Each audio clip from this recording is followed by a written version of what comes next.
ఏడేడు జన్మాల బంధాలతో ఈనాడు నీడు పండించనా మరి తయారయ్యే ఉన్న వయ్యారంగా సయ్యత్తు ఒళ్ళోకి వాలంగా చూసుకొచ్చానమ్మా చూడు ఉత్సాహంగా చిన్నారి వన్నెల్ని ఏలంగా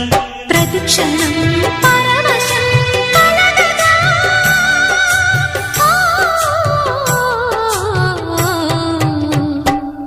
మనసా పలకవే మధుమాసపు కోయిలవై చెలివే తెలుపవే చిగురాశల గీతికవై